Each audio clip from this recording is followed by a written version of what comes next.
Hello అండి, మనం ప్రస్తుతానికి నేరేడుచర్ల మున్సిపాలిటీ పరిధిలో 13వ వార్డు కౌన్సిలర్ అభ్యర్థి బొలిశెట్టి లక్ష్మయ్య గారు మనతో ఉన్నారు.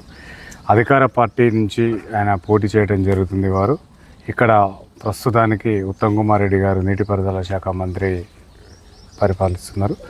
ఎట్లా ఉంది అభివృద్ధి కార్యక్రమాలు ఎట్లా ఉన్నాయి, ఈ గెలిచిన తర్వాత వేరే ఈ 13వ వార్డుని ఎట్లాంటి అభివృద్ధి కార్యక్రమాలు చేస్తారో వారని తెలుసుకునే ప్రయత్నం చేద్దాం. నమస్తే సార్. నమస్తే. ఎట్లా ఉంది రాజకీయాలు ఎట్లున్నాయి, మీ ప్రచారంలో భాగంగా ప్రజల మన్ననలు ఏ విధంగా ఉన్నాయి సార్? ప్రజల స్పందన చాలా బాగుంది. మన కాంగ్రెస్ ప్రభుత్వం ఇప్పుడు అమలు చేసిన పథకాలు కానీ, చేస్తున్న పథకాలు కానీ, చేయబోయే పథకాలు కానీ ప్రజల్లో తీసుకుపోతున్నాం. చాలా బాగుంది స్పందన. Okay sir. అంటే 6 గ్యారంటీలు ఈ 13వ వార్డులో ఎంతమందికి లబ్ధిదారులకు లబ్ధి చేకూరుతుందంటారు? చాలా వరకు 6 గ్యారెంటీలు బాగా పనిచేస్తున్నాయి. మొదటి నుంచి కూడా కాంగ్రెస్ పార్టీ ఇచ్చిందే కదా. ఈ 6 గ్యారెంటీలు కాకుండా కూడా స్వతంత్రం వచ్చిన కాడి నుంచి కూడా కాంగ్రెస్ ఇచ్చిన అభివృద్ధి తప్ప మధ్యన వచ్చిన పార్టీలు ఏం చేసినాయి, ఏం చేయలేదు. కాంగ్రెస్ చేసిందే కదా ఇదంతా. మధ్యనే పోయినాయి. Okay sir. 13వ వార్డులో చాలా వరకు సీసీ రోడ్లు అసంపూర్తిగా ఉన్నాయి, డ్రైనేజీ వ్యవస్థ కూడా కాలేదు. ఎందుకు, లోపం ఎక్కడ జరిగిందంటారు సార్? అది టీఆర్ఎస్ ప్రభుత్వంలో అసలు జరగలేదు. మొత్తం చాలా ఖరాబ్ ఉన్నాయి, మొత్తం ఖరాబ్ అయిపోయినాయి. నిన్న మా మంత్రి గారు కూడా అదే చెప్పిండు, మీరు వాగ్దానం చేయండి, మేము ఎమ్మటే చేసిస్తాం, 6 నెలల్లో కంప్లీట్ చేద్దాం. ఏది ఇందిరమ్మ ఇళ్ళు కానీ, సీసీ రోడ్లు కానీ, డ్రైనేజీలు కానీ, పెన్షన్లు కానీ 6 నెలల్లో పూర్తి చేద్దామని అన్నారు. 10 సంవత్సరాలలో ఎప్పుడు ఒక రేషన్ కార్డు ఇవ్వని టీఆర్ఎస్ గవర్నమెంట్లో, మన ఉత్తమ్ కుమార్ రెడ్డి గారి మన కాంగ్రెస్ గవర్నమెంట్లో 100% పెట్టుకున్నోని కల్లా రేషన్ కార్డు వచ్చేసింది. మన మీద జనానికి, ఓటర్లకి మన తెలంగాణ ప్రభుత్వం మీద పూర్తి నమ్మకం ఉంది. అంటే ఇక్కడ కొన్ని చోట్ల సార్, ఈ 13వ వార్డులో కరెంటు పోల్లు, కరెంటు తీగల కిందనే చెట్లు పోవటం వల్ల ట్రాన్స్ఫారాలు డౌన్ అయ్యి కరెంటుకు అంతరాయం జరుగుతుంది అంటున్నారు.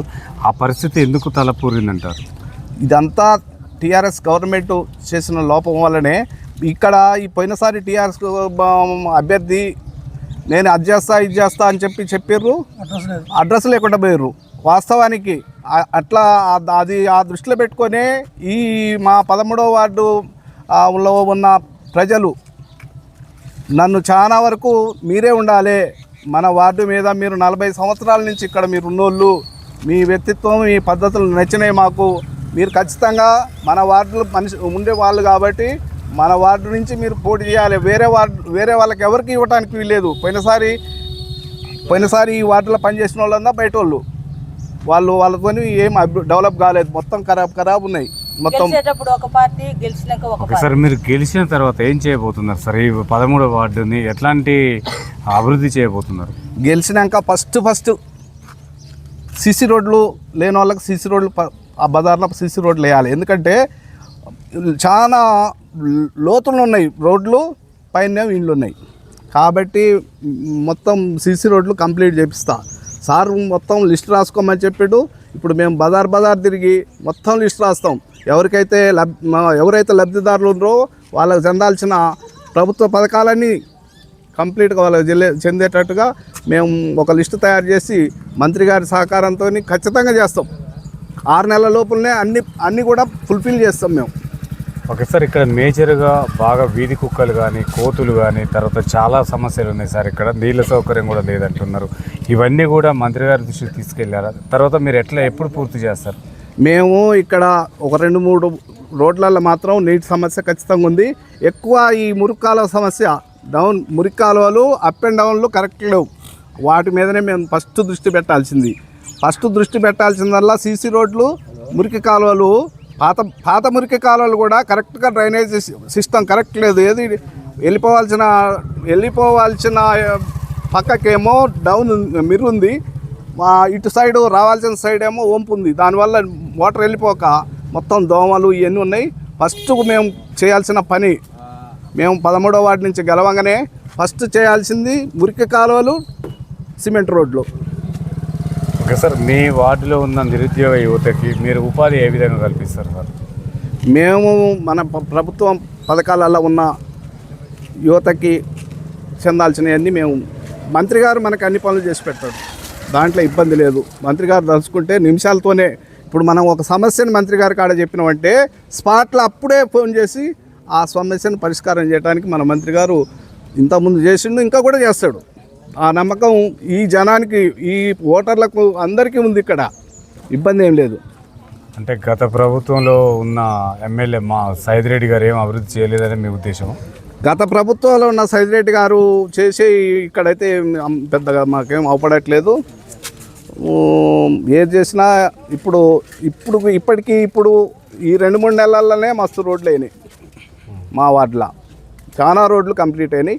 ఇంకా కూడా కొన్ని సగం రోడ్లు ఉన్నాయి కంప్లీట్ చేసి. ఈ వెంటనే 6 నెలల లోపల కంప్లీట్ చేస్తాం మేము.